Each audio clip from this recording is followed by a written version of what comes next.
We're starting. Okay, so we're talking about The Big Short. Couple questions to get us rolling. Who lost a house or a job in the mortgage crisis of 2007? Uh, I lost jobs, but I don't think I was really connected. Okay, One was the company couldn't really evolve from being a dial-up internet service provider in 2007. gotcha. And the other one, I think their business model was grow, build a bunch of products, shrink. Yeah, And so it's like I didn't realize my job had an expiration date, but it yeah, your did. role was temporary. Yeah, Yeah. yeah, that's tough. Hey, Amanda, how are you? Um, Anybody else impacted by the mortgage crisis? We made the really not very far-reaching decision of buying a brand new business right as the recession started. Nice. So yeah, just because I do stressful things in my life. Yeah. But yeah. Um, yeah, I actually lost a house in the mortgage crisis. I was that Hispanic father in the movie who's like, what do you mean my house is in trouble? I was told by my mortgage brokers everything's fine. And my mortgage broker was definitely the guy they go visit in Florida, who's like taking advantage of people who don't have a lot of money. So that's I got a might have been in 2006. I was working for a nonprofit. We were like living below the poverty line, well below the poverty line. I got an ARM loan, um, which is an adjustable rate mortgage. It's one of those subprime loans they talk about a lot in the book and the screenplay in the movie. And I was like, this doesn't feel right.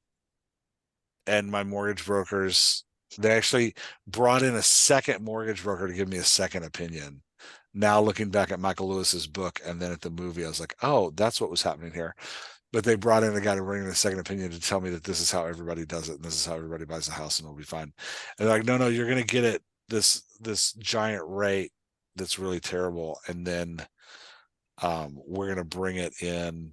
We're gonna bring you in 4 months and like get your house um appraised and like you'll get a lower rate. And I was like, okay. That was in November of 2006 or October of 2006. And by January of 2007, everything was falling apart. And by March of 2007, I was with Countrywide Mortgage. They went under and disappeared. And I had to call. I called every day because they wouldn't renegotiate my loan. So I couldn't pay. My mortgage was more than my salary. My monthly payment was more than I made at all. So I just stopped paying, one because there was no Countrywide to send the checks to. So I would literally just call every day. There was a hotline number I was supposed to call. I would call every day and sit on hold for about an hour and a half and wait for somebody to pick up. And then um, finally somebody did pick up and they were from Bank of America. And they were like, let's figure out how to figure this out. And I had a buyer at that point. I had somebody who wanted to buy the house for me. So I actually came out okay. It was way undervalued. Like I short sold the house and we couldn't buy another house for 7 years. Wow. That's weird. But that was my personal experience. So I had when Michael Lewis wrote this book, The Big Short, I had a personal stock in understanding what exactly had happened. Um, yeah. Anybody else have personal connection to anybody? No, Oh, go um, ahead, man. Amanda. I was just going to say, it's not exactly the same, but I had a pension policy, or I started to pay into a pension policy. It must have been before that. And then I had to stop because I went and did a degree as a mature student. I went back to pay into it again, and it turned out the company had taken all the money in fees. And so I'd actually Oh, paid into anything for that time. So I was absolutely furious, and they wanted to sell me something else. But I think that attitude, doing it for the fees. Do you see what I mean? yeah. Yeah, Well, totally. Right in the yeah, same line. Yeah. Yeah. it Yeah. is the No. same. And Yeah. reading little what we're I haven't read it all, unfortunately, but I have read some of it, and they built something unsafe to sell, if you see what I mean. Mm-hmm. So all the fees on this pension were apparently up front, and all these people were going on these lavish holidays, all expenses paid, and now I see how they were paid for. So lots of people like me putting. So, but I only just understood that from what we were reading there. If you see, Yeah. I mean, I know he'd done it, but reading this makes it clear what they were doing, if you see what I mean. So, Yeah. It's almost a Ponzi scheme by another name. Yeah. It's like a co-stamped, a approved Ponzi scheme. yes, yes. Yeah. Yeah. There's the scene where they're talking to where one of the vehicles, which we'll get into all the different vehicles. The reason I wanted to read this, and part of and watch, if you watched it, part of what I wanted to get into is the super interesting way they use vehicle characters. They use that main character perspective. Um, because we talk in the community about chorus characters, which I'll give a quick rundown of like the different types of vehicles real quick, but in a minute. But we talk about chorus vehicles. This is, I think, the best use of chorus vehicles I've seen. It's got two sets of chorus vehicles, and we'll talk about that in a minute. But that play lead roles. A lot of times chorus vehicles are like pushed off to the side, but the Brownfield crew, the two young guys, are a chorus vehicle, and then Mark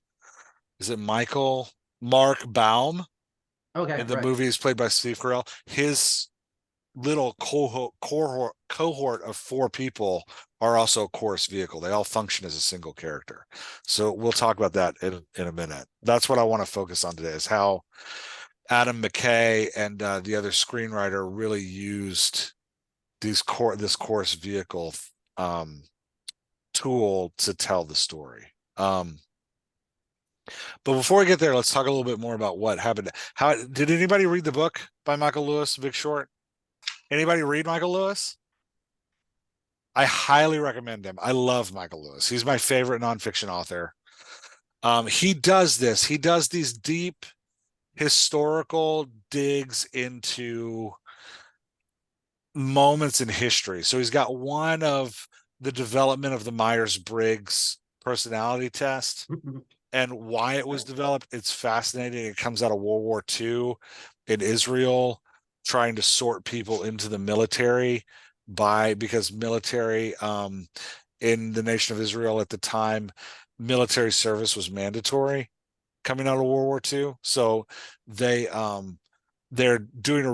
assigning jobs at random as people show up.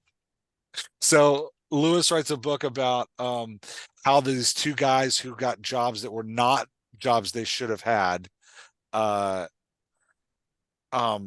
ended up going into the social sciences after they served, and like building into like working that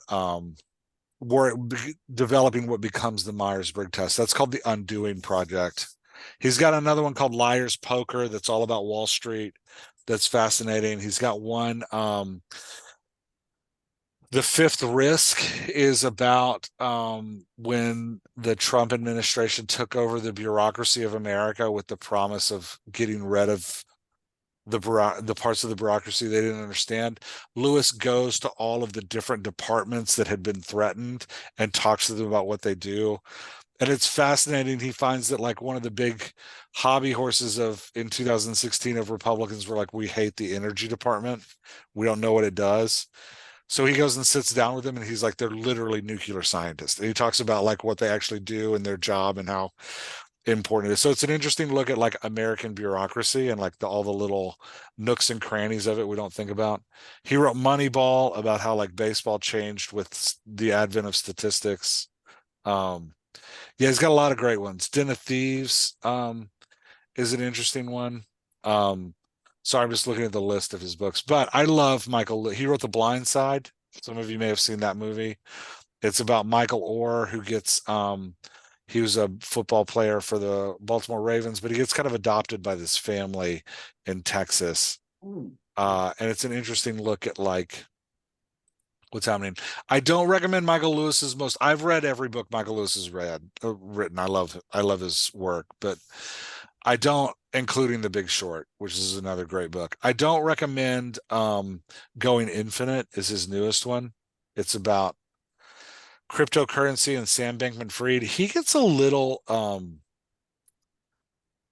it's the first time I've read a book where he seems to be in love with the person he's studying. He's very enchanted by Sam Bankman-Fried. He totally misses. He was writing the book before the guy is convicted of fraud. Oops. Yeah, and so he has stuff. He didn't publish it until after Sam Bankman-Fried was arrested of fraud, and he kind of makes some corrections throughout the book, but you can tell he's definitely enchanted by this guy and thinks this guy's going to change the world. Instead, Sam Bankman-Fried is, I think he just got sentenced last week. I think he's going to jail for like 25 years. But instead of being there. But yeah, so that's the only one of Lewis's I don't recommend. The rest of them I totally recommend. They're great. They're great. If you like that like historical nonfiction told in a narrative way, that's what he does really, really well. How many of y'all watched the movie The Big Short? Did anybody watch it, or did you just read it? Yeah, I just watched it. Watched Okay, it this morning. watched it. Yeah. They're pretty close. The screenplay that Adam McKay wrote and the movie are pretty close to each other. So sometimes we'll do these and it's like the screenplay is completely different than the movie. But they're pretty tight. I think the only difference is, in the movie, he has these moments where the third party vehicle, Jared V, I can never say his last name, who is played in the movie by I wrote it down somewhere. Was that Gosling? Yeah, by Ryan Gosling. He'll have these moments where he's like, now Margot Robbie's going to explain this to you in a bathtub. And it goes to Margot Robbie. In the screenplay, Adam McKay is kind of like pitching who he wants to do that. So instead of Margot Robbie in a bathtub, it's Scarlett Johansson standing under a waterfall. So you get kind of like, Yeah. And you imagine Adam McKay went to Scarlett Johansson, was like, hey, you want to do this? And she was like, no. So there's kind of, there's a couple scenes like that where you can see they're kind of like hoping for, like dreaming for certain things, but otherwise they're pretty tight. They're pretty close together. All right. Yeah, I went back and looked at the screen. Like, okay, who are they trying to get? Yeah. Okay. Any thoughts? What did y'all think of the storytelling?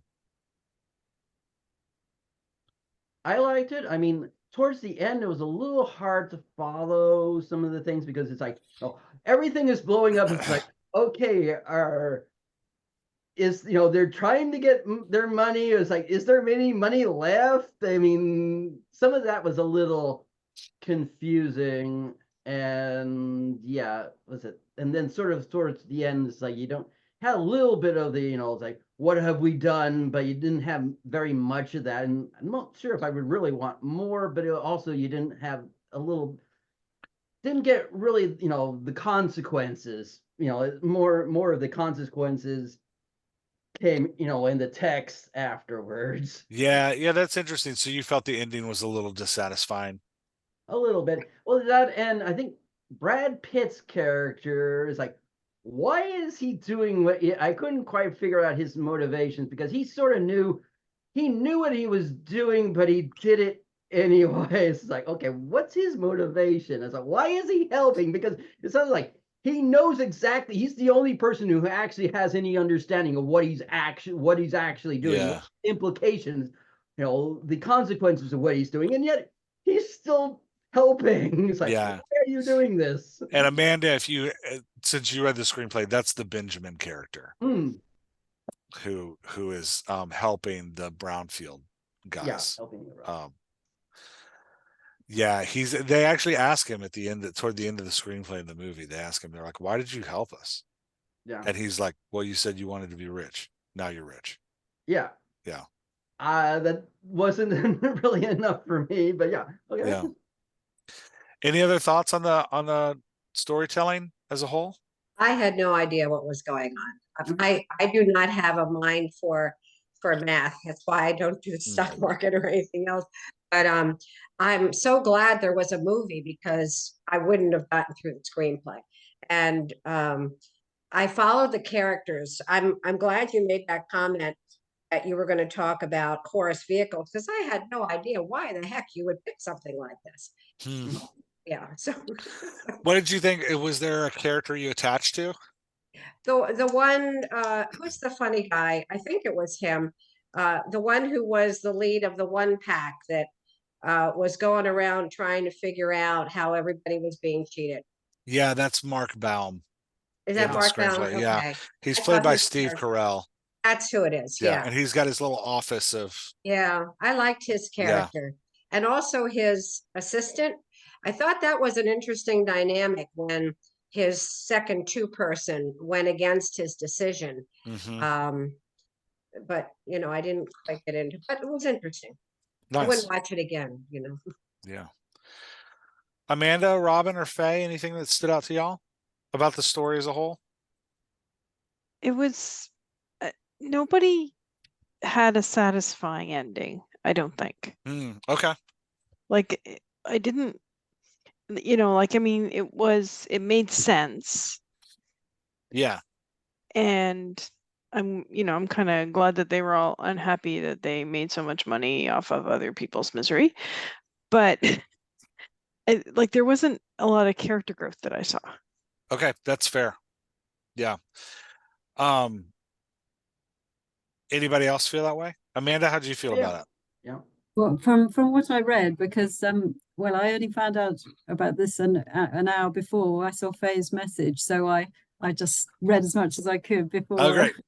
Yeah. Yeah. So I found it quite technical, but fortunately, I did work in the city, and I was quite interested, and I have read Liar's Poker. I realized that. Okay. Yeah. So you've read Yes. the Wall Street book. Yeah, so I was Yeah. quite interested, and it is a kind of educational in a way, isn't it? And I quite liked the way the what would you call it, the his boss was arguing against him, and the idea of he's basically actually the one who's read the paperwork, and that only the lawyers read the paperwork and that sort of thing. I thought that was quite amusing. Yeah. As a screenplay, I found it a little bit difficult to. I haven't read that many screenplays, which I should have done really, but I find it quite difficult to always quite follow the technical side and the switching of the scenes. Yeah. Yeah, it's tough to screenplays are great, I find, to read because they really help us understand how storytelling is dialogue centric. Because in a screenplay, all you have are the characters interacting. That's it. You get nothing else. You might get like a small paragraph of, this is what it looks like, but all you get are character interactions. It strips storytelling. Like if we separate writing into two pieces, if we separate it into dialogue, which are characters interacting with one another, and then exposition, which are things like descriptions, character, internal reflections and insights, scene setting, world building, anything that comes in like a paragraph form, right? Characters don't need to be talking to be in dialogue. They can have nonverbal dialogue where they're like, but it's the interaction between them. So screenplays are great because they force us to isolate everything into character interaction. It's like, how do you tell this story if the only thing you can write down are how the characters interact with each other? It creates this incredibly engaging way to think about and look at story, because so often as writers, we depend on our exposition to tell the story. The problem is modern readers are engaged with the dialogue, not with the exposition. If you have too many paragraphs of exposition, modern readers start to skim and they don't actually even read it. So it's like, how do we tell stories more like the movies do?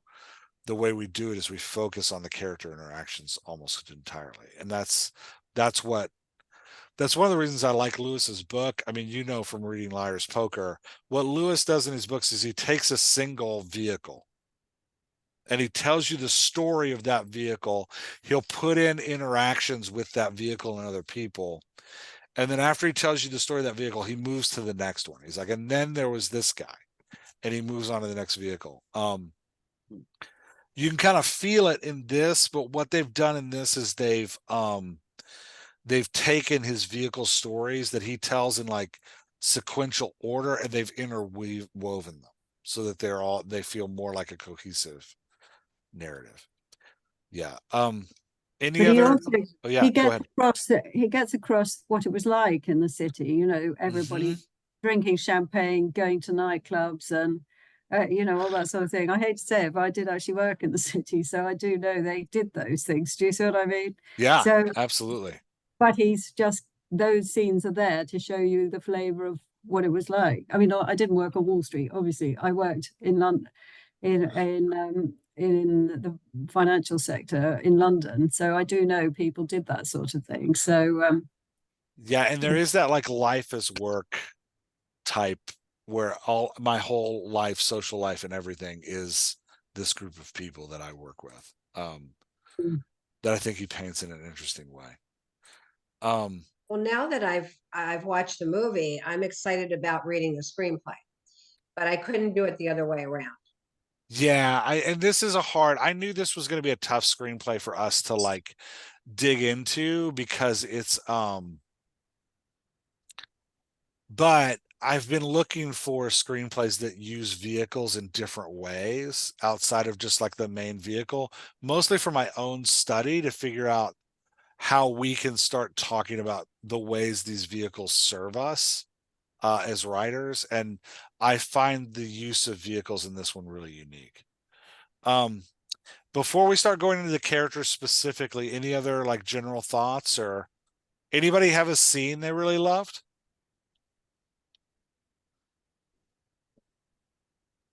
See, I think I like the Jenga scene. Oh, And where Jared is talking yeah, about, is the game. explaining. Yeah. Yeah, I definitely like that. And, yeah, I liked all the interstitials with the celebrities, and I actually liked seeing was it I guess one of the what was it, one of the Brownstone sisters turned out to be Karen Gilliam from Yeah. Doctor Who and Marvel and all that. So Mhm. and yeah, it was an interesting, yeah, and just yeah, Yeah. having all the different walks of life, basically seeing, where everybody was, Yeah. So this is, feeling things. But yeah, if we talk about how this story, well, let's go vehicles first, and then we can talk about the structure of the story.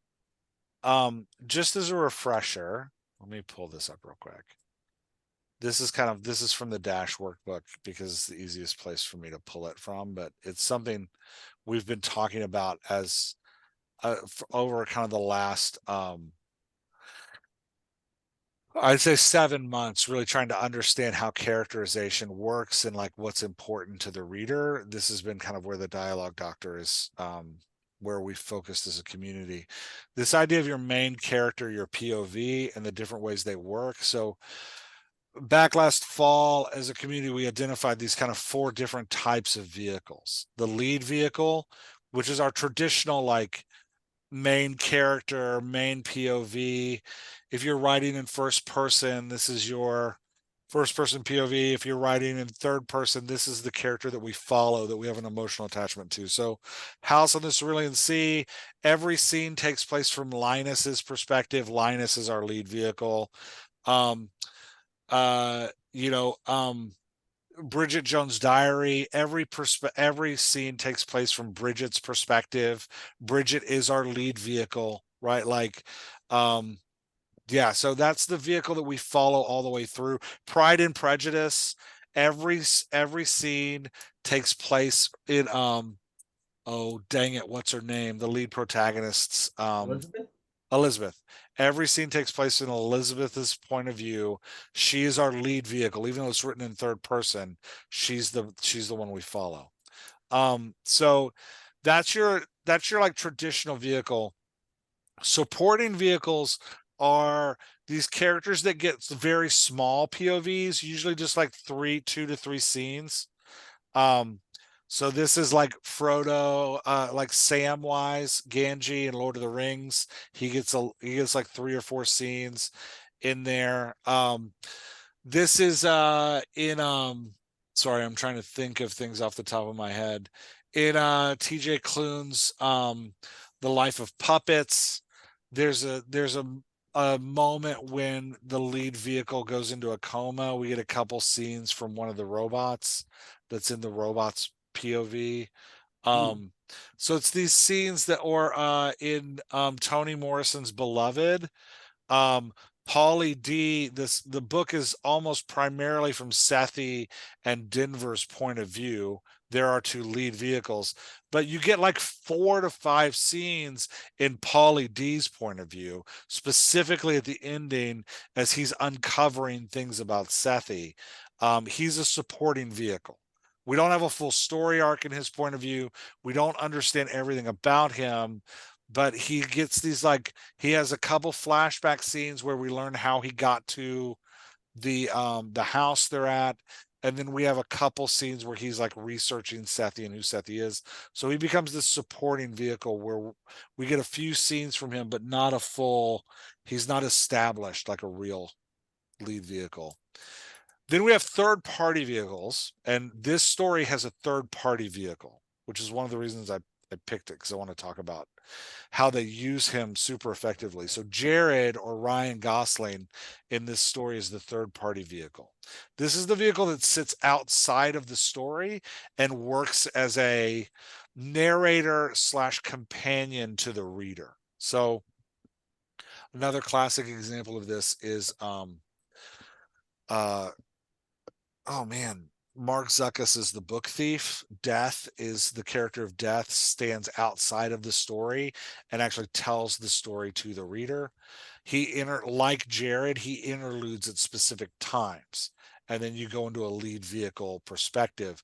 So it's not just the third party vehicle doesn't have to just like tell the story. It doesn't have to be in first person with a third party vehicles telling the story. This is an example. I think The Big Short is an example of using that third party vehicle strategically. They come in at specific moments. And Jared is an interesting third party vehicle because he also exists in the story as a character. So you get his opening narration. He disappears for a little bit. He comes back in narration. He disappears for a little bit. But in the opening narration, he's actually in a scene and he looks at the character. He says, I wasn't really here. I'll come back later. This is me telling you what's happening. And then later he does come back and you see him in the room and he looks at the camera and goes, I told you I'd be back. And then he like actually participates, not like the all-knowing third-party vehicle, but he participates as a character in and of himself. Death functions in similar ways in The Book Thief. He stands outside of the story, talks to you about the story, and then at moments disappears, and the story kind of takes on a life of its own. Chorus vehicles are the ones we're going to focus on today. These are characters that are grouped together, and they work as a single point of view, even though they're multiple characters. So the example we've been using of this is in the screenplay The Social Network. There's the Winklevoss twins and their friend whose name I can never remember. They and I looked it up right before we came on because I knew we were going to talk about this. And I've already forgotten it. You get scenes with those three characters individually, and then scenes with them together talking about things. They serve, narrative wise, they serve as a single vehicle. You could literally replace any of them with any of the others and it would not matter. It's and they have a single growth arc. So the key to vehicles, if I didn't say this already, every vehicle, whether it's a lead vehicle, a supporting vehicle, or a third party vehicle, has to have a single growth arc. They have to have one solid, like, this is how we're watching this vehicle change. And so chorus vehicles have a growth arc as well, but they grow together.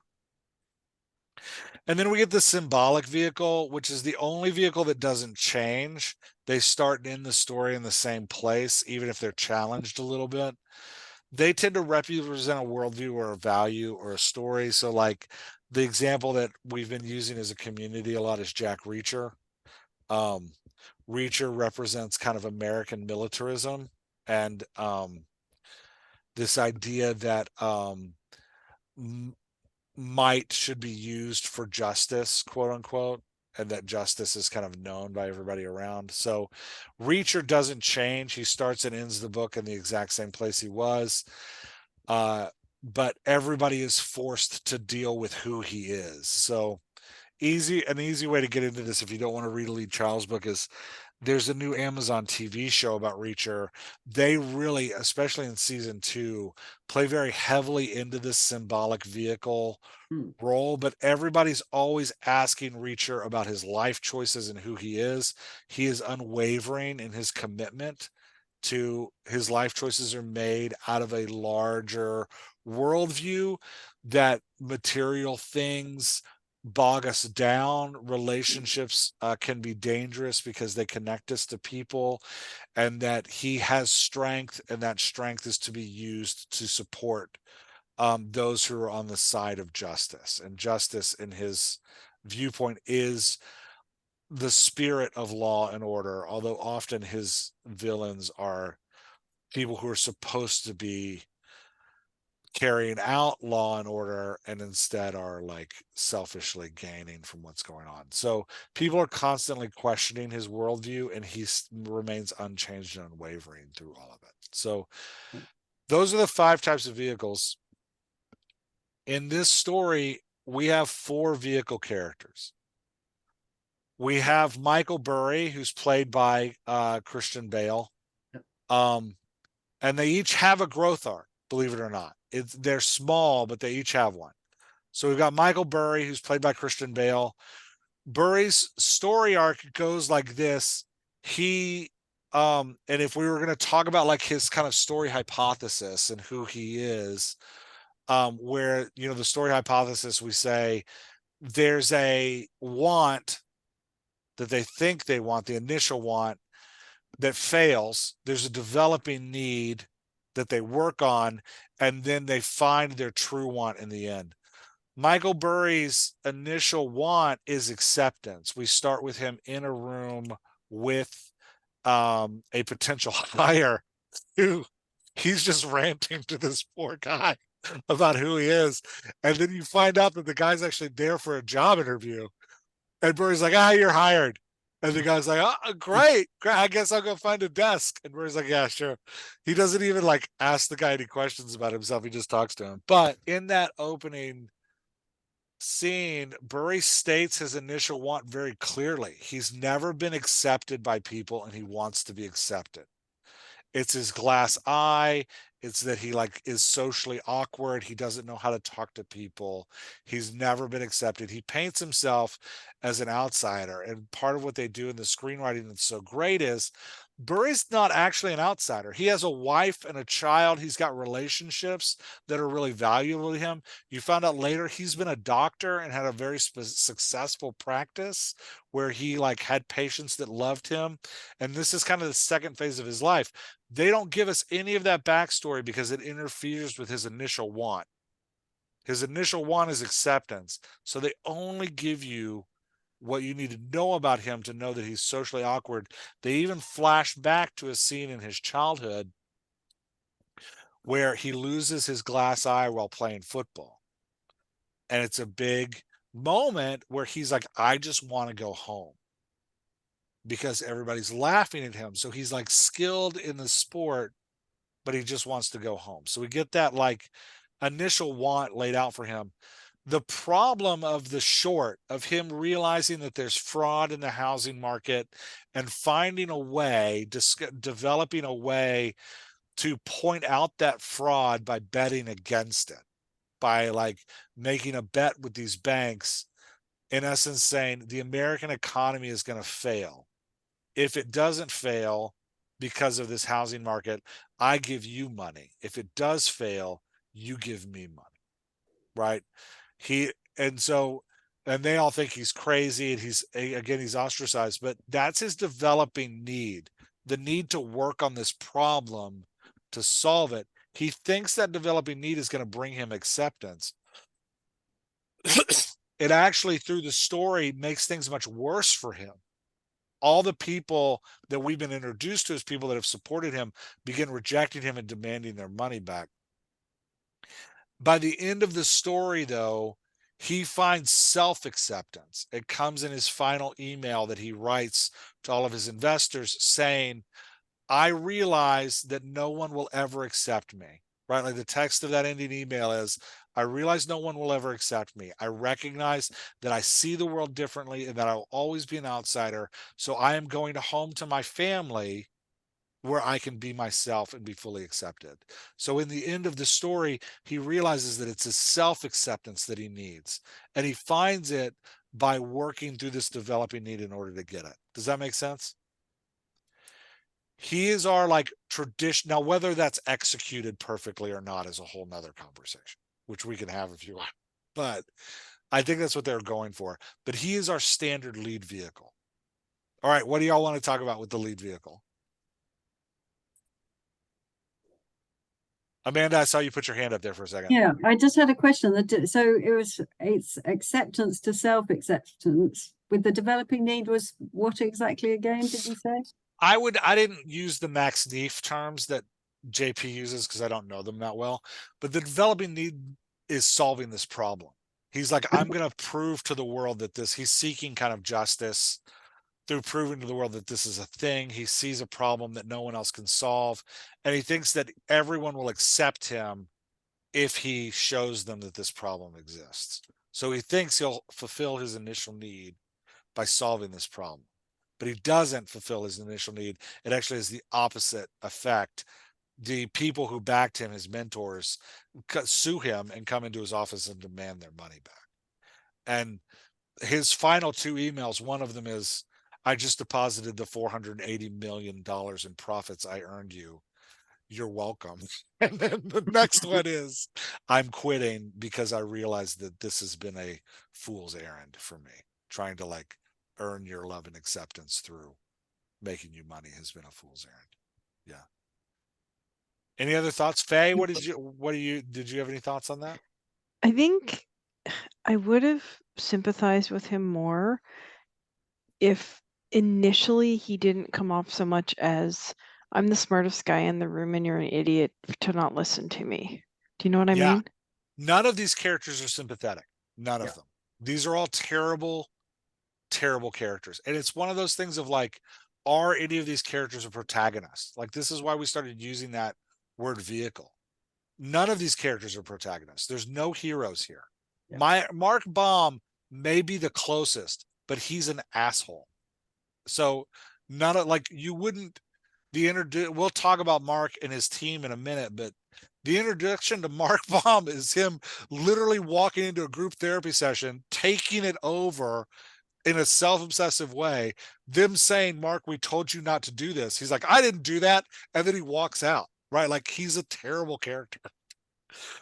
But yeah, so I think you're right, Faye. I think it's really tough to relate to any of these people. It makes for a tough story to tell. Anybody else any thoughts on Michael Burry or any like I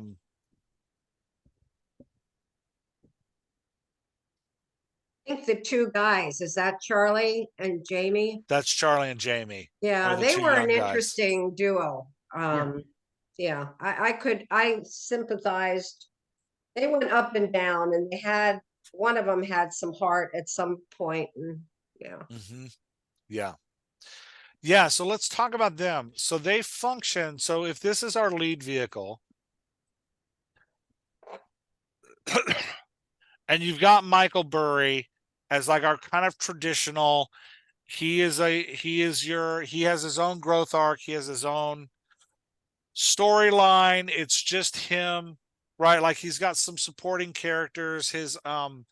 His big investor, Lewis, that he has a phone call with and that shows up in his office demanding to be sued, and that he's constantly emailing back and forth with. That's kind of his anchor, right? Like Lewis is trying to drag him down to the worst version of himself. The best version of Michael Burry is the version that has like self-acceptance, understands his own brilliance and uses it for good. The worst version of Michael Burry is the one who's dependent on these other people for acceptance and goes along with the flow, kind of denies the truth that he knows in order to please them. right? So best and worst version. His anchor, this guy Lewis, pulls him down to his worst version. He has engines. His wife and the faceless guys, the nameless guys that work in his office are all engines. They are all these side characters that like pop into his life and encourage him to move forward to the best version of himself. So yeah, it's that, dichotomy between. So let's talk about Charlie and Jamie. They show up kind of at the beginning of the second act of the movie. Um, our introduction to them, do y'all want me to do this one or do y'all want to do it? Think of them as a single character. I guess I'll do this one and we can do Mark Baum together because he's the one that I think has the clearest, easiest growth arc. So Charlie and Jamie, what the opening scene we get with them where they establish their initial want is this idea that they also want acceptance. They want to be able to trade at the big boys table, but they make it real clear in that opening thing. It's not about money. It's about being recognized as guys who deserve to be at the big boys table, right? They're very proud of the fact that they've taken $110,000 and turned it into 30 million. But to get at the big boys table, they're very quickly informed you need 1.3 billion to get at the big boys table. So they're like, how did we not know that? Right. So, and they function right away, even though they have two different personalities and two different voices, they function as a single character. We never see them alone. They're always together. They have the exact same growth arc. They move as a single unit all the way through. So in a minute, after we go through all of the vehicles, I want to talk about what's the benefit of using a vehicle like this? Why would you put Charlie and Jamie together? Because you don't have to, right? If we think about like, how do we tell this story? We could have a story for Charlie, right? Like there's some details about him that are interesting. He lives in his mom's house. People kind of mention that on the fly every once in a while. There's actually a conversation at one point between Charlie and his mom, where his mom is like giving him investing advice. And he seems to be very angry about it. And it's like literally a 30-second moment in the script. It's more for humor than it is for actual character growth. So, and we don't really know anything about Jamie's personal life, except that he at one point was Ben's next door neighbor. That's all we know about them.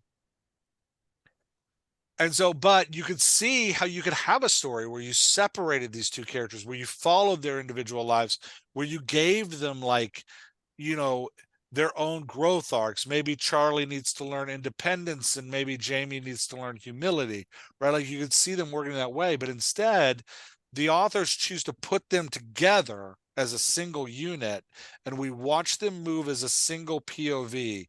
Even that doesn't mean that they don't have scenes by themselves, which in this case they don't, but it means that where one of them is, you can sub in the other one and it doesn't matter which one of them is there. They're the same character, right? So we watch them journey through. Their initial want is this desire to be at the quote unquote big boys table, to prove to themselves and everybody else that they have what it takes to be the main guys. They get immediately rejected, right? We see their initial want rejected within seconds, and then they move into their developing need. And they set up in the script, Jared actually comes in and explains, hey, the way these two guys turned 110,000 into 30 million is by finding things that everybody else ignores and putting all the money on that thing. And so while they're in the lobby, they find Jared's proposal of how the money works. And that sets them off on their developing need. Their developing need is let's score big. Maybe if we score big enough, we can get our initial want. So they end up going through this developing need. They get an engine in Ben, who is their engine, and it's who they're going to become, right? We talk about engines that pull. For Amanda, you're newer to the dialogue Dr. Lingo. We'll get to engines that pull in week 3 of the dash. We get to engines that pull, which are these characters that we want our vehicle to become. There's aspects of Ben. There's a maturity. There's like an understanding of the world that we want them to become. It gets in like stark display in the scene when they've gone to Vegas and they've decided to kind of triple down on their bet. And they're super excited because they realize they're going to win. And Ben looks at both of them and is like, people are going to hurt. Like, we're betting on the fact that the world is going to lose. And Ben is like, wake up to what you're doing. And so it's this great moment. It's this classic moment of an engine that pulls where you're like, yes, that is who I want Charlie and Jamie to become. Serious people that understand that the world they're always calling out is actually a broken world that hurts people, right? Like, and that's who they become. By the end of the story, we have two mature, the story ends with them walking around this world they were desperate to get into. And their final line is, Charlie looks at Jamie and says, what did you expect to see here?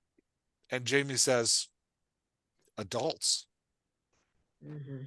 So you get this like beautiful growth arc for them into maturity, where by the end of the story, they're more like their engine that pulls than they were before. Do y'all see how they move as a unit? Mhm. Yeah. Any thoughts on this first course vehicle? I have to remember that it's okay that they have different personalities because that throws me off. If they're different, then how can they be a chorus? But I'm getting the understanding better with. Yeah, you got to think about growth arc and how they grow as characters and like what it is, what the story we're telling is.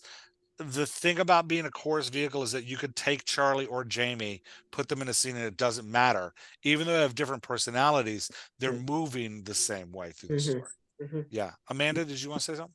Yes, I was thinking, is it not that the point that lots of different people can have that same growth arc? That so he's saying that a lot, the author's saying a lot of different types of people can have the same desire and also the same growth arc, and also isn't it a mirror? They're trying to get acceptance as well, aren't they? They're trying to be accepted into a particular group. Yeah, But the and fact, yeah. Sorry, go ahead. just the fact that they're different is saying lots of different people are trying to achieve the same thing. Yeah, and I think the key to building a successful chorus vehicle, because there's a danger here in confusing theme of your story and chorus vehicle. So a lot of times a theme will be like, hey, all of these characters share a similar growth arc. So if we were to build a single story hypothesis for the whole story, which is the theme, it's outsiders were able to see the truth because they weren't they weren't corruptly engaged in the machine. And that truth is sad. That's kind of the theme of the story. And so if you wanted to write a story hypothesis for the whole story, it would be like people who feel rejected, seeking ways to be included, go to work on this project, and in the end gain self-understanding. Right? Like that's the story hypothesis for the actual story.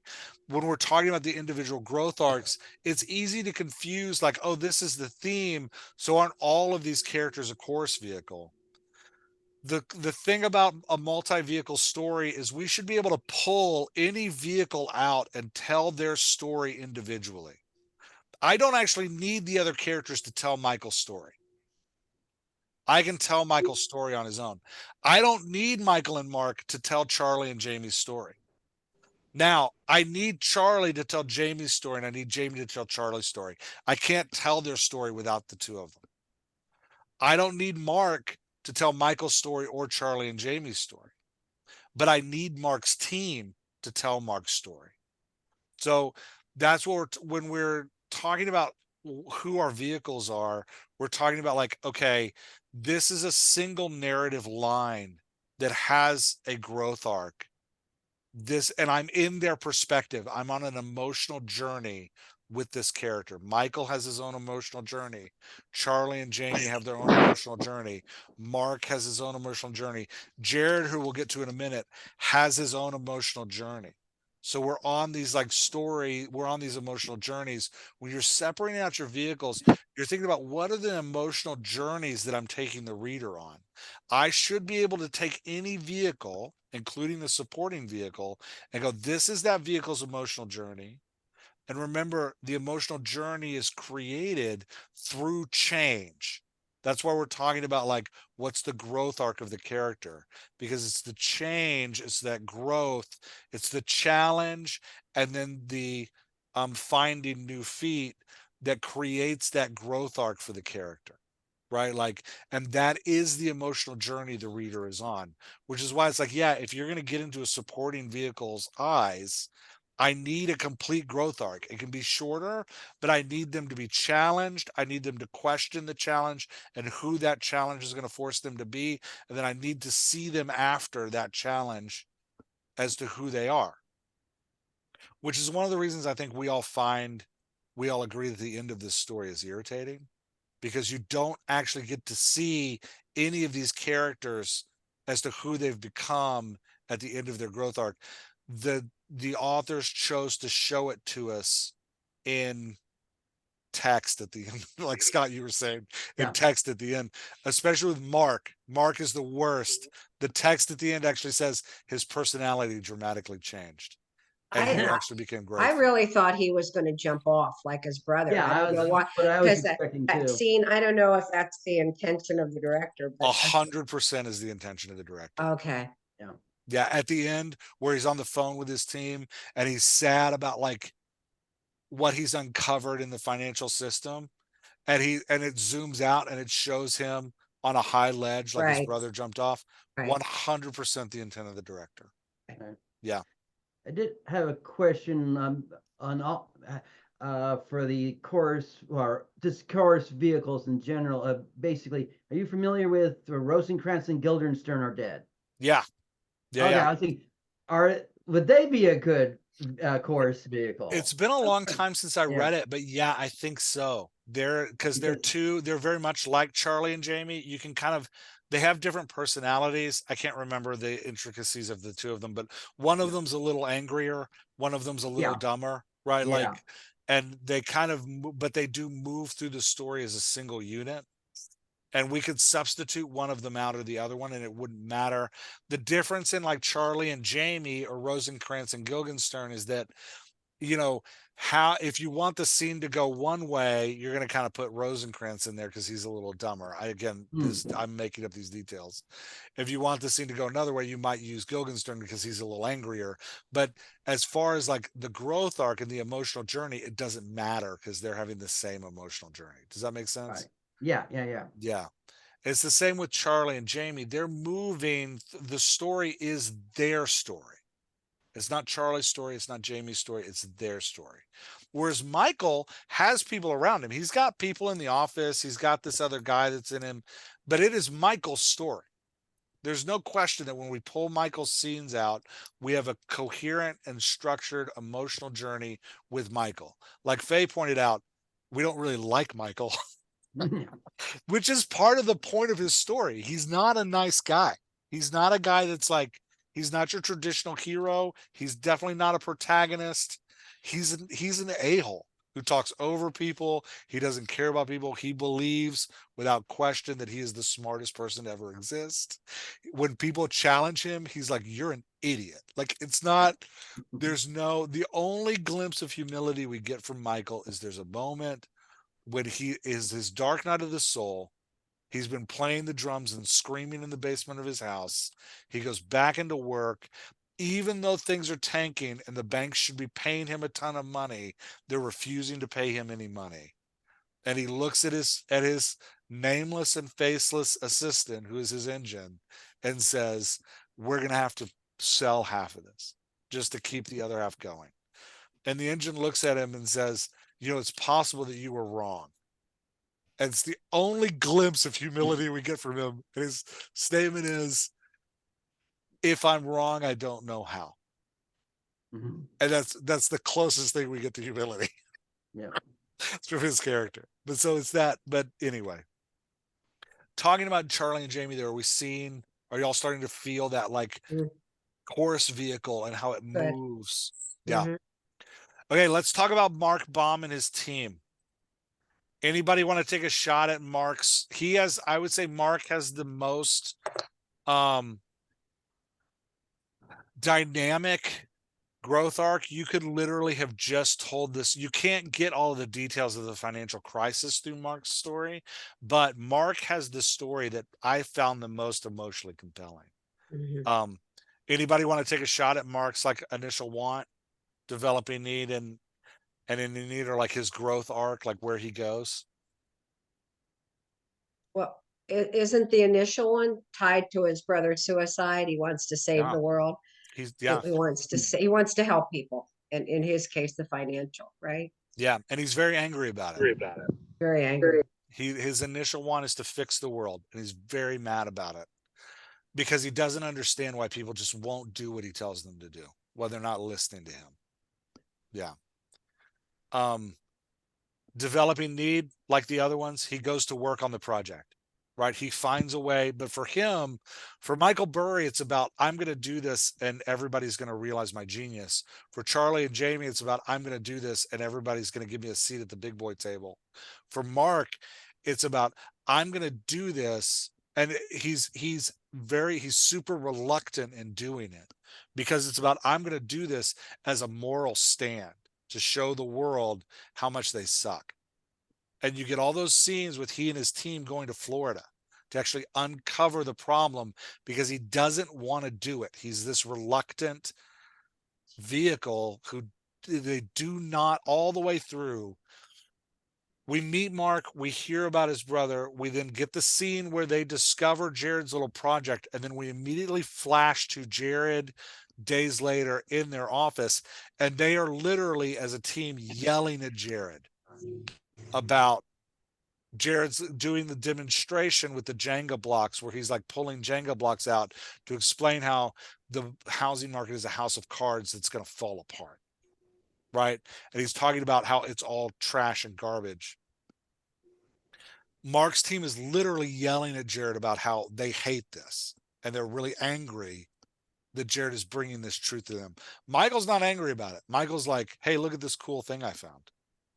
Charlie and Jamie are like, look at this great opportunity. Mark and his team are like, you are pissing us off by telling us this thing. They go to Florida to prove it. When they're at Florida, they finally decide, and they meet the mortgage brokers, is when they make the decision. We're getting into this because we're so mad about what's happening. We're to show the world how angry we are. And Mark the shadow looming over Mark and his team is the suicide of his brother. Right. And then we get to the end. Mark is the one that refuses to make money on it. He holds out to the very last second, less because of some kind of like, I shouldn't be making money on this, and more because I'm so angry that this happened. I'm not willing to let go of my grudge. But in the recognition that the world, in being proven correct, that the world is corrupt and wrong, he finds personal healing in that. And what we're robbed of is the scene where Mark actually, like, the scene you want from Mark at the end is him showing up at the house of his boss, who he's realizing is pregnant, and then it realizes has had a baby because she's like breastfeeding. Showing up at the house of his boss was like a like baby shower gift or a birthday gift for the kid. That's the scene you want, where Mark's like honestly reconnecting with the world that we're robbed of with like text on the end of the black screen. So anyway, let's talk about his team, because they're another example of a chorus vehicle. There's three members of his team. There's his money guy, is introduced as his money guy, who's just as angry as he is. There's the optimist, and then there's the kind of curious questioner that's another trader. 3 different personalities. And then you have Mark, who's angry and like forceful. 4 different personalities on a single emotional journey. You have scenes with just Mark, but you could literally sub out any personality into that scene and you'd have the same emotional journey.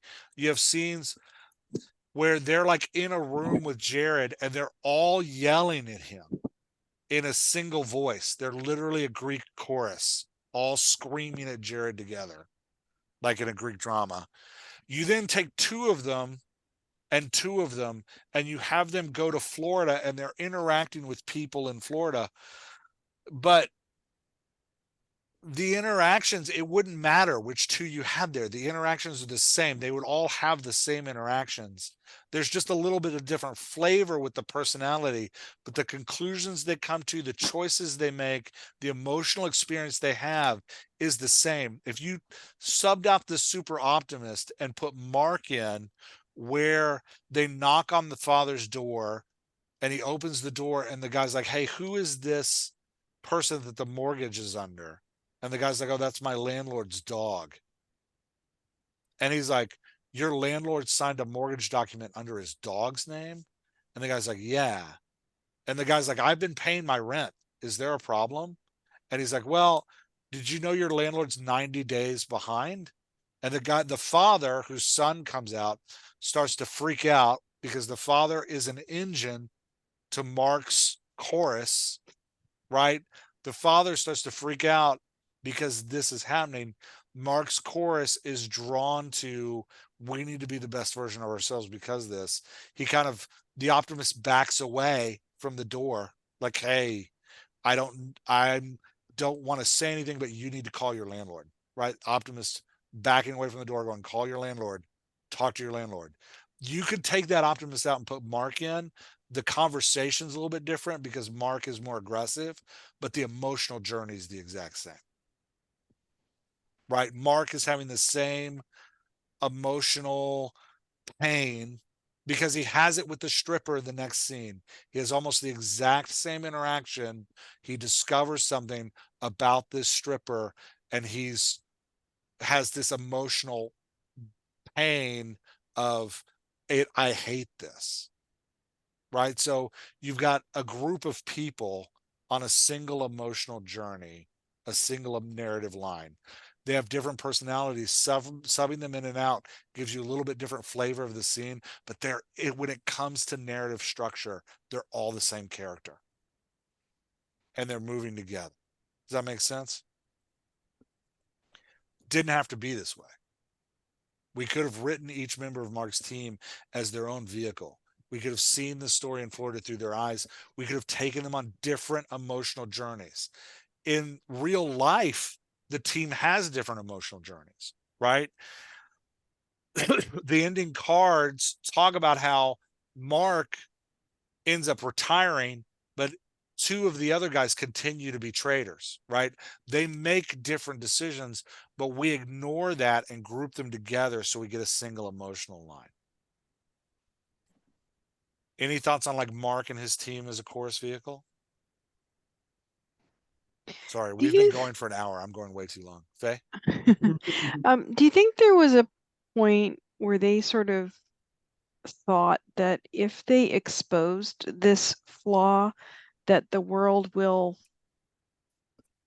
pay attention and fix it? I think that is true only of Mark's character. I think Mark and his team, that's what they were going for. Michael is definitely looking for acceptance and money. He's like, I found this cool way to make the people that I want to love me a ton of money. Charlie and Jamie, they have to have this revelation to grow up, right? Benjamin has to look at them in Vegas and say, you guys grow up. Yeah, they kind of get the same thing at the very end, but Mark Yeah. seems to have a period in the middle where he's like, if we tell people, they'll fix it. Yeah, and from the very beginning, he's like, whose fault is this? I'm getting into this so that I can find out whose fault is this. His dark night of the soul is realizing that it's his bank's fault, that his people did it, that it's like we are responsible, because he works as kind of an offshoot of Morgan Stanley. And so that's his boss. His boss is this trader for Morgan Stanley, the African-American woman that he keeps going to talk to. He has this realization. His dark night of the soul is realizing, oh my gosh, we did this. And then you get his like rise champion moment where he and his team are at the conference speaking right before Alan Bloomberg, and he stands up and he lectures everybody. But if you listen to the lecture is very inclusive. He's like, we did this. How have we not learned from 1,500 years of history that fraud always goes poorly? Right. And then he gets that big victory moment where he's on the stage with the president. I think it's Lehman Brothers, or no, it's the president of Morgan Stanley. He's on the stage with the president of Morgan Stanley, who's saying, this guy's a liar, everything's great, as the Morgan Stanley stock completely plummets. And it's this like very sad victory moment for that chorus vehicle, in which his team and Mark realizes it doesn't matter. There's actually a line at one point where Mark is like, they know. They just don't care. They just don't care. Mark's like, it's not ignorance. They know. They just don't give a shit. And that's like, so yeah, his vehicle. And I think that's why his story is the most emotionally compelling, because there's actual like empathy in his character. It's not a self-serving character. There's a like empathy in it. You know, interestingly, the way you make Charlie and Jamie connective is you put a vehicle, you put an engine with them who has that empathy. Right? Benjamin is always sad. He's a very sad character. And the reason he's sad is because he recognizes like the tragedy that's happening. And so there's this, yeah, we connect to them through him. Let's talk real quick about Jared. Jared is a third party vehicle, meaning he stands outside the story and gives us narration on what's happening. Right? He also exists in the story, but he's not in the story as a vehicle, to be clear. When we zoom into Jared in the story, he is an anchor to Mark and his team, right? That's who he is. He plays the role of their anchor. I might argue, I know he's not an anchor. He's an engine that pushes. Sorry. He's an engine that pushes. They hate him so much that they become the best version of themselves to spite him. And so Jared's only vehicle role, when we get into Jared's perspective, he's actually stepping out of the story to help us understand the emotional ride. So, for example, Jared's in Vegas. We see him in Vegas completely through the eyes of Mark's team. Right? And they show up, they're looking around the room in Vegas. They're like, what in the hell? These look like white people that are horrible at golf. Here comes Jared. Jared starts talking about why they're there. Jared and Mark get in a fight about why they're there. Jared's like, you need to calm down. We're here to learn. You need to see your enemy. You need to see who they are. Jared then steps out of the moment to look at the camera and go, you see what I'm dealing with here? Right? Jared's only moment as a vehicle is outside of the story. That's what makes him a third party vehicle. They go into their fast forward a little bit. They're in the like conference room. Mark Baum starts standing up and yelling at the speaker before the speaker's even like 3 minutes into his talk. Mark Baum then takes a phone call from his wife and literally walks out on this speaker. Jared again looks at the camera, pulls us out of the moment to give context and goes, do you see, he actually did this. This is something he actually did in real life, right? Like Jared serves as like the third party. I'm going to pull out, and the reader and I are going to have our own moment, or the viewer and I are going to have our own moment in this scene where we think about together what's happening. Fast forward a little bit more. We're at dinner. Jared is with the like guy who runs the CDOs, which is what Mark is really mad about. Jared and Mark, as Mark's team, are sitting at a table talking about who Mark's about to talk to. Mark, we then flash to Mark's scene with that guy, and we're going back and forth. You get the chorus talking to Jared, the chorus talking to the guy at the table, the chorus talking to Jared, the chorus talking to the guy at the table. In that moment, Jared is playing the role of an engine. He's not the third party vehicle. He's actually in the story as an engine, and we're not in his perspective. We're in the perspective of Mark and his team. They leave Vegas, and we jump back into Jared's perspective, where Jared is now standing above the story, telling the story to the reader. Are y'all feeling the difference in how that third party vehicle works? He's not a lead vehicle. He doesn't have his own narrative storyline. You couldn't pull Jared's role as a vehicle out and be like, here's Jared's story. He's not a chorus vehicle. He's not part of Mark's team. He's not a supporting vehicle, right? Because every time we talk to Jared as a vehicle, he's standing outside the story with the reader, talking to the reader about what's happening. Yeah, Right? they used him to frame and also to break the fourth wall, right? Yeah. Oh, he is the fourth wall. He is breaking that's all he does is break the fourth. That's his point. The point of that third party vehicle is bust. Sorry, I'm losing my voice. Is bust that third wall, that fourth wall. Yeah. So here's what I want you to think about that I think part of when I watched the movie the first time back in the fall and we were thinking about these vehicles, and I was like, oh my gosh, this is a great example of how these work. We know how a lead vehicle works, right? We get that. That's what we write 90% of the time. These are our bread and butter.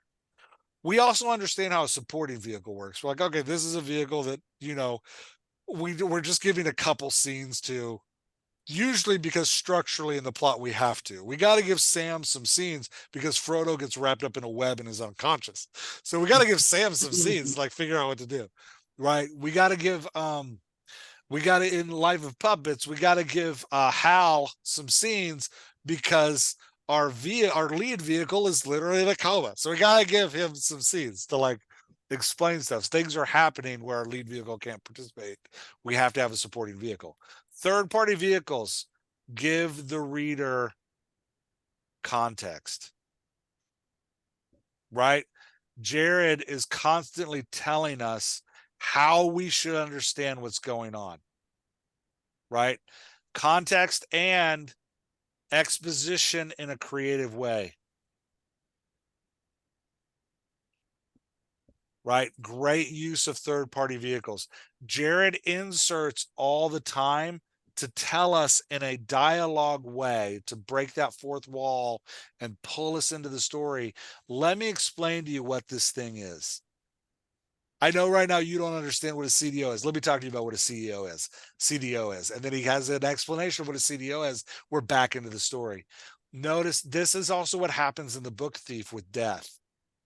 The book Death appears in moments where we need context and deeper understanding to get into the story. Now, Jared's third party vehicle, the growth arc is a little different because Jared doesn't personally change. He's not making decisions.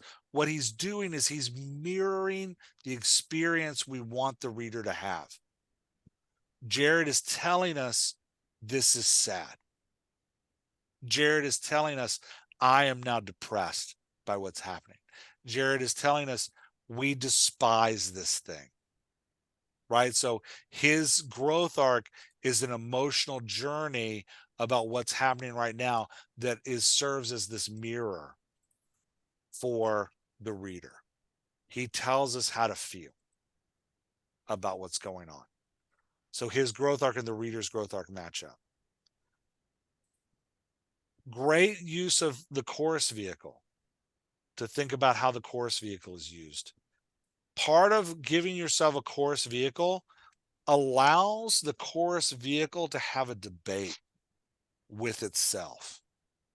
So many scenes where Charlie and Jamie are sitting in a room talking together about the decision that they are going to make, who they are going to be. We write these scenes all the time where we have a vehicle standing alone and they're deep in thought and they're thinking about this thing, they're ruminating about this thing, they're reflecting on this thing. A way to get around that is what they're doing in this script, which is we're going to give 3 characters that discussion, and all 3 of them are debating what they are going to be, who they are going to do, their note in the emotional journey, right? After Jared leaves the office, Mark's team has a debate about what they are going to do when Jared's left. They even will disagree with each other at times, but you can feel like you could do this scene with Mark internally, him debating himself about what he's going to do. But it's more engaging than that like paragraph structure that would take. It's more engaging to put 3 characters together, have them each represent a different opinion that the vehicle itself owns. They can debate it, they all come out together, and that's the key, is that they have to be united moving forward. So even when Mark's one of Mark's team looks at him and says, we have to sell right now, Mark looks at him and says, I'm the one that decides when we sell. And the vehicle goes, yep. And they all move out of that together. If at that moment you broke that character off being like, well, I disagree and I'm out of here, you don't have a chorus vehicle anymore because they're not moving together. You've separated their narrative arcs, right? So they have to move together. Later, that same conversation happens again. Now Mark has changed. The vehicle has come through the depression. They've come through the realization that the world is corrupt. They were right, but that the world doesn't care. They've come out of that emotionally changed. Mark's sitting on the top, contemplating life. He gets that same call again from his own vehicle, right? From the other half of his character. The other half of this character says, can we sell now? You get the same reluctance, but then Mark is like, yes, sell it. Right? You could have done that scene with just Mark having an internal debate on his balcony, picking up his phone and going, you know what, sell, I don't care. But it makes it more engaging to build that scene as a chorus vehicle with Mark. So something I really want us to start playing with as a community is, if we have an internal character who's thinking all the time and who's making all these decisions alone in a room, part of me is going to start asking, can we make this a chorus? Can we take this character and make them into 2 characters who move together through the story so that they can interact more with each other? Does that make sense? That's, as a coach, that's something I'm realizing. This is a tool we can start using to create more action, more care, move our story from exposition to dialogue to make it more engaging. Is asking the question like, okay, I've got this vehicle's thinking about themselves a lot. Can I take that vehicle and move it into a chorus so that I still only have one narrative line? I have one emotional journey, but I have multiple characters taking that emotional journey together, like Mark and his team, like Charlie and Jamie. So I can take these scenes where they're having this internal debate and instead make it an active conversation between characters that's far more engaging. Well, Yeah. should we get rid of them totally? I'm sorry, Robin, what'd you say? Should we get rid of them totally? I mean, a lot of times if you give me a script and if you give me a book and it's like, hey, I've got this character who has these scenes where they're sitting around thinking all the time, my immediate question is going to be like, do we need them? Do we have to have them? Can we just get rid of them because they're weighing the story down? In this instance, you can't. You have to have Mark. You have to have Charlie or Jamie. You don't have to have Mark and his team. You could tell the story with just Mark. You don't have to have Charlie and Jamie. You could just do one or the other. But I think making them into a chorus makes their part of the story far more enjoyable and connectable because we're actually building into them. Does that make sense? Mhm. Yeah. All right, we've gone way over. I'm sorry. I talked way too much. Any other questions or kind of final thoughts before? Okay, we need another rework of Dune where Paul has his chorus around him. I don't know.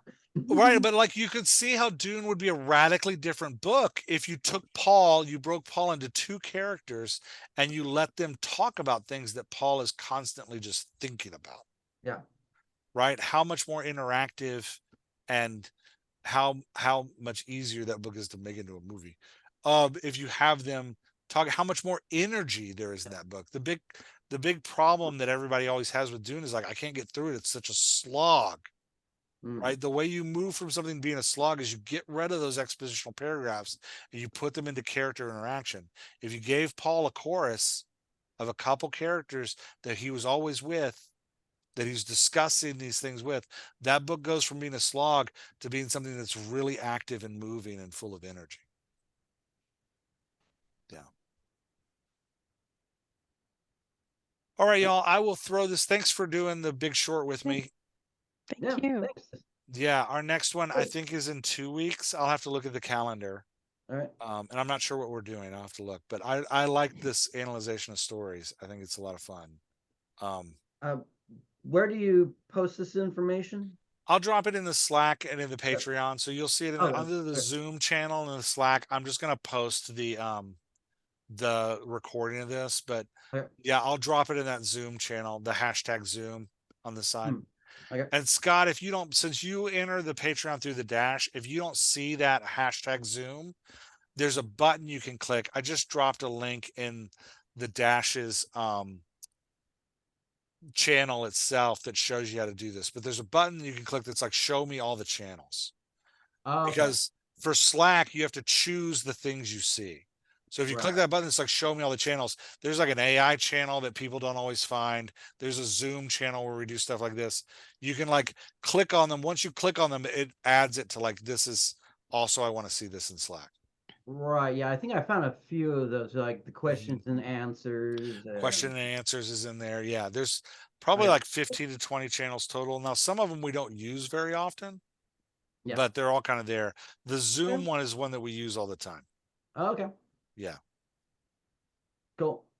Yeah, I'd be curious. It's like, I usually find out the day of, or it's like, that was the thing with Alien. I would love to have been there, but it's like, yeah, I'm busy. I don't have time to put everything aside and jump and in. I need to get better about telling everybody when they're coming. I'm really bad. I've been so busy at work. I've been really bad at that, but yeah. Not a problem. It's just, if there's more I can do, that would be good, because Yeah. I mean, I don't have a day job, so he's like, I have time. It's just managing the time. I don't know, but yeah. Yep. All right. Well, thanks, y'all. I'll see y'all around the Slack. Yeah, see you around. Yeah. For those dashing, I'll see you at the webinar on Sunday. See you on Sunday. All right. Thank you. Yes. Thanks. Bye, y'all.